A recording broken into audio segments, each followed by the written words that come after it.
thing is Australia, the Australian media is like the king of deflection. I mean, what you've been reading. First was the cream saga. I mean, apparently Jadeja used the finger cream and it changed the way the ball was spinning. And Jadeja did not even spin the ball that much, so that didn't make sense. The whole allegations. Border also said an interesting thing, Yeah, right? You told me that today. was the best part, right? Where Yeah. so if cricket fans listening to this podcast, there's an incident which happened during the test. So Ravindra Jadeja bowled a very good ball. Steve Smith got beaten, and after that he showed a thumbs up to the bowler to acknowledge that it was a very good ball.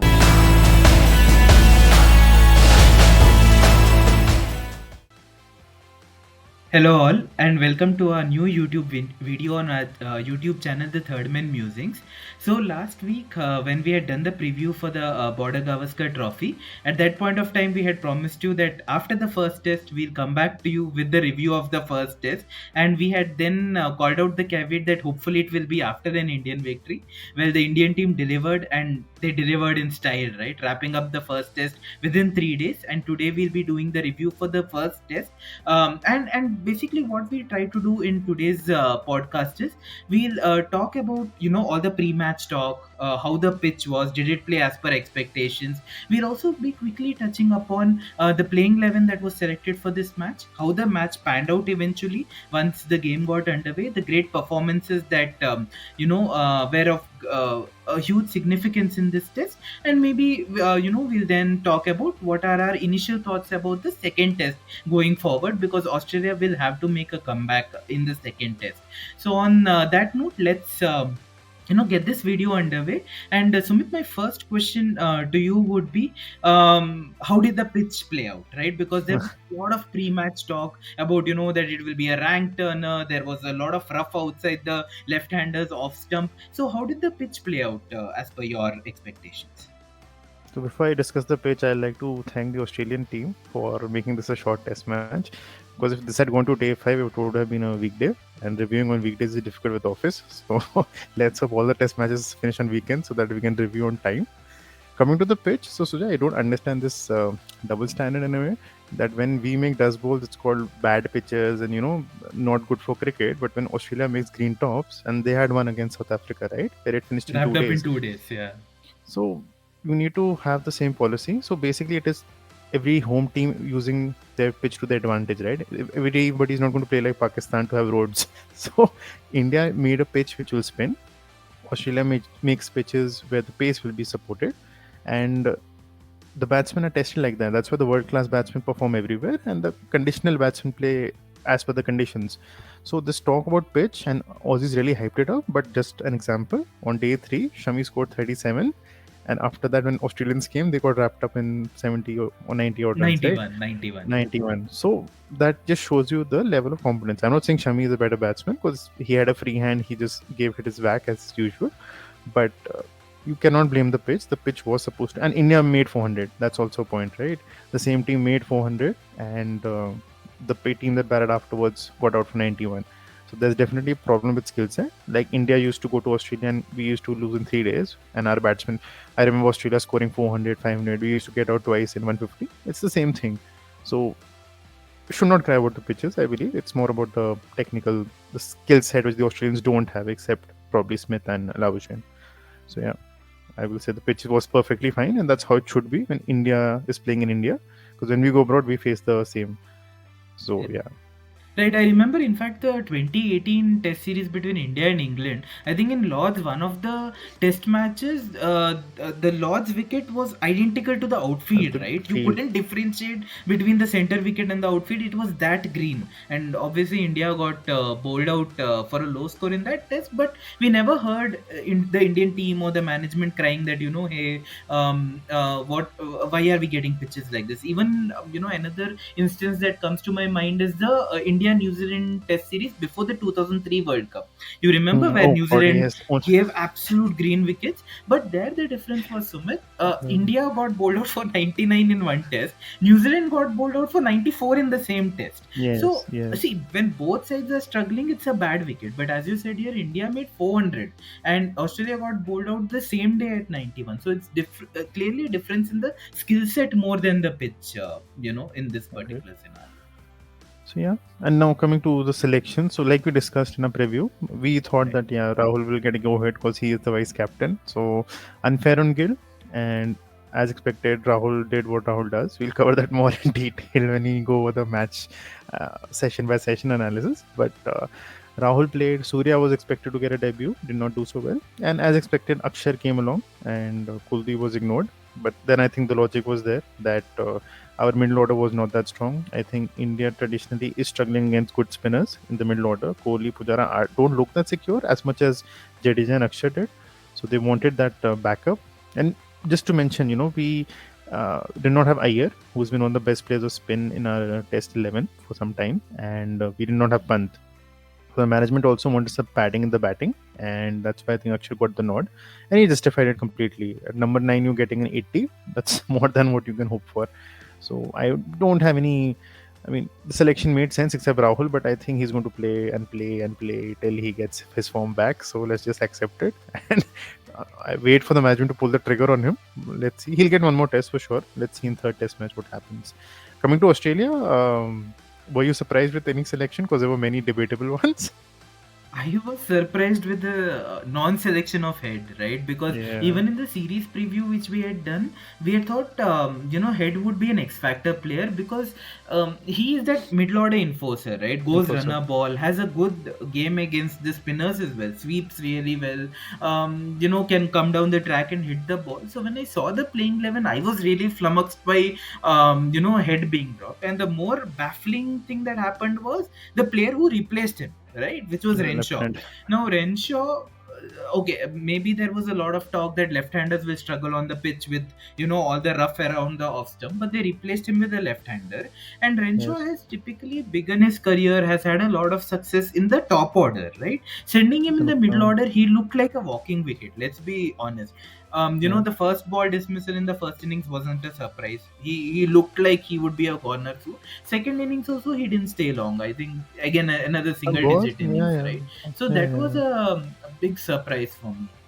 Any other any other shocking selection which came to your mind? Not really, because they did not have Stark and Hazelwood, so we expected Boland to come in because of the Right. experience. And Murphy, as I justifies with the selection, yeah, he did as well as he could have imagined, and even more, I guess. So he had that X factor, and they played him, and that's the only punt that worked for them. Otherwise, Green was missing; he could not bowl. His batting is also so I don't know. He didn't want to play him as a pure batsman, but I'm sure he's coming back now for the second test after seeing this performance. So yeah, we can go over the match preview now and how it happened. So I think the only time Australia did two things good in this match, right? They won the toss, and they the first session was decent. I think Smith and Labuschagne really controlled it well, and at lunch it looked like okay, they're going to set up something because they look comfortable against spin, and they are their best Right. players of spin.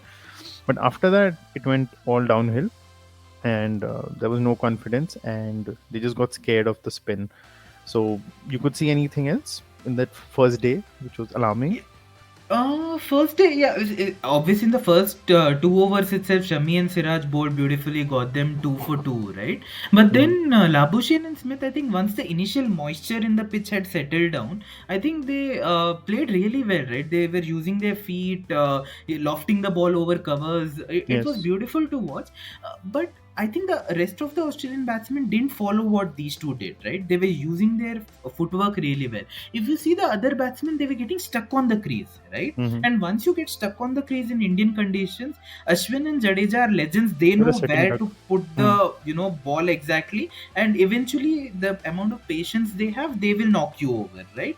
So I think they got very stuck. I think Carey was the only exception. He tried to get them off their length, right, by reverse Yes. sweeping and sweeping, but I think even he went overboard with the reverse sweeping strategy, Yeah. right? Yeah. Both innings he got out with reverse sweeping, so I think he'll have to Yes. balance his batting, but I think others just got stuck on the crease. It was just a matter of time when they would get Hmm. out. It didn't even look like they would survive for a long time, let alone making runs. And being stuck on the crease, good examples would be Pujara and Kohli as well. Yeah. They didn't look comfortable at all. And we did discuss Kohli's issues against off spin. They were again there. And Kohli, I think like Sachin has this thing where he'll give a wicket to every newcomer who comes to international cricket. So he gave his wicket to Murphy as well, to the most That to ridiculous rank, delivery. Yeah, it was bad also ball the leg right stump. down the leg stump. I don't Yeah. know why he was even trying to touch it. So those were like things we discussed, and it happened as expected. And the only, I think, we should talk about the main part is Rohit Sharma, right? The kind of innings and the mastery he showed on that pitch. That's something that showed his true class, and we keep discussing that he performs once in 4 5 matches. Now I hope this is not the case. He's performed once now, 3 test matches. I hope he doesn't sleep, but he looks a bit fitter, a bit. I won't say a lot. Yeah, I yeah, still don't yeah. He's know how worked he on his does the. fitness, it looks, yeah. I'm It still looks improved. curious how he, passes the yo-yo test, but he looks fitter, and he showed his mastery. I mean, when he was batting, the pitch was different, right? And when the others were batting, even Kohli, Pujara, you could see the pitch was a rank turner sometimes. So I think Rohit needs all the applause possible here. He got us the base in this match. Absolutely. And see, it's not like Australia bowled badly. If somebody sees the scorecard without having actually watched the match, they might think, okay, India scored 400. Maybe Australian bowling was not up to the mark. But if you Hmm. see, there was a good spell in between where Cummins was getting the ball to swing. Boland was very stump to stump.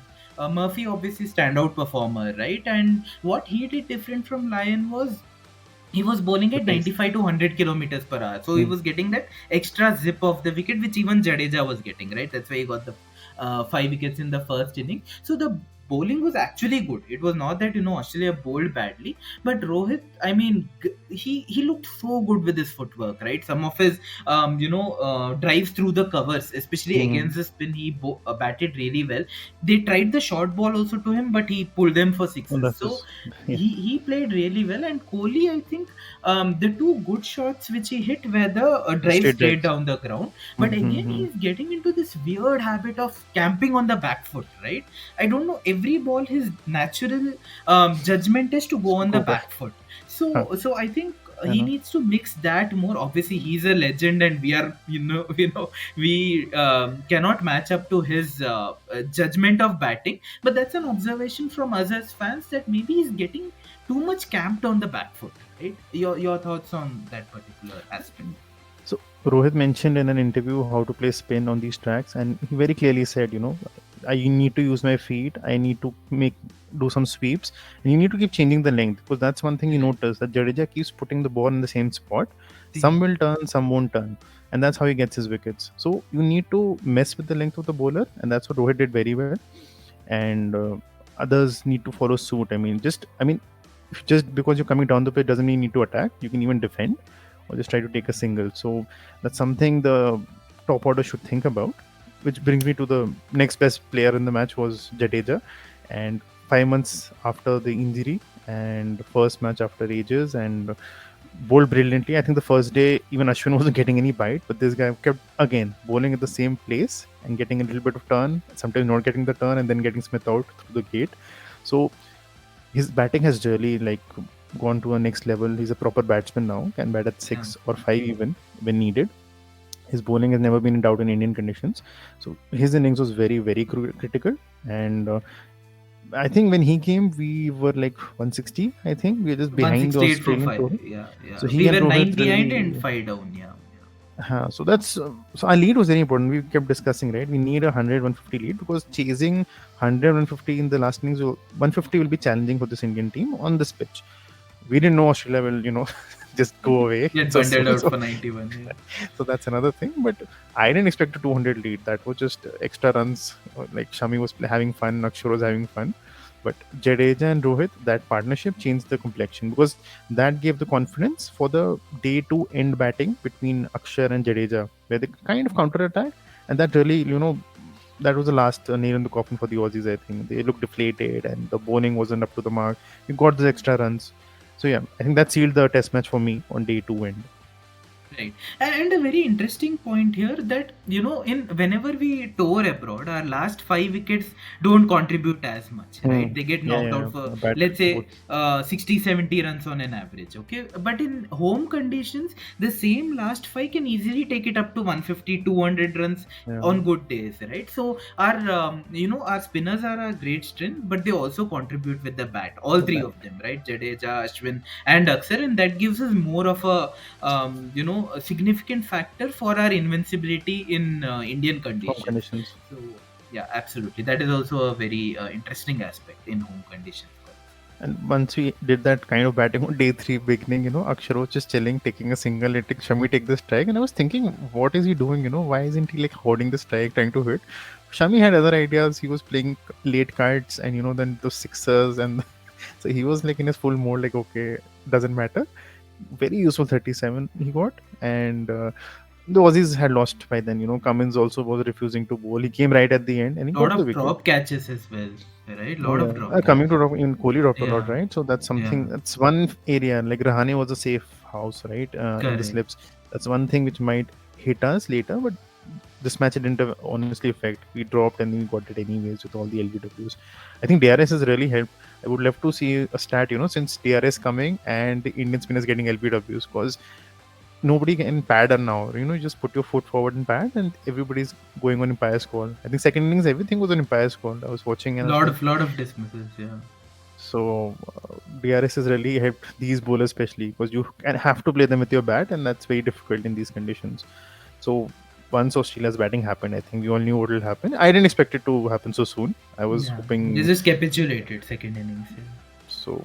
That's pretty much it. And Jadeja was Ashwin and Rose. I think Ashwin said, "Okay, everybody forgotten me," and he started with the new ball. He got his left-handers, and then he did what he did against the left-handers, right? Yeah, Champion bowler got his yeah, fifer again.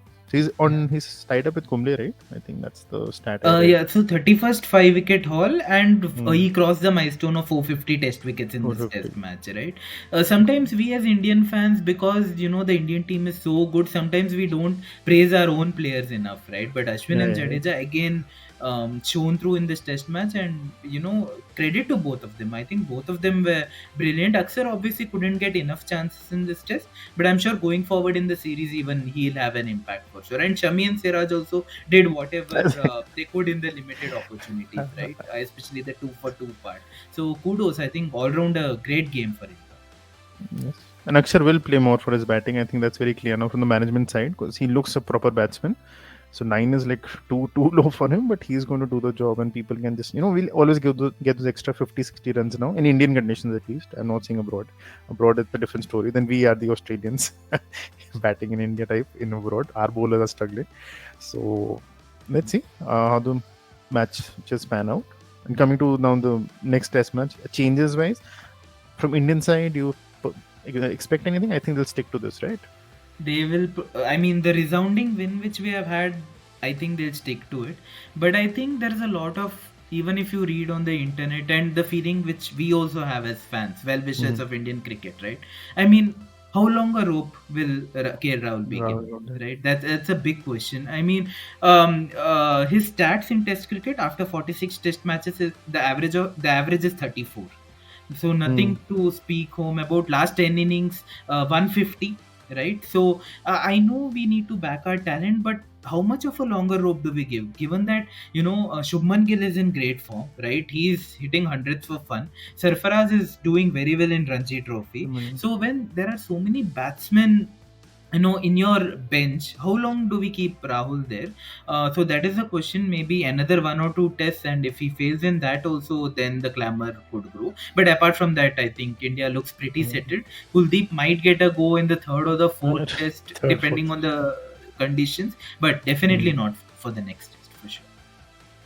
For Australia, I think ironically Murphy's law stuck for them, right? So what can go wrong did go wrong. So they just won the first session and won the toss, and everything else went wrong. So normally in this situation, this is like very similar to our India's 36 all out, right?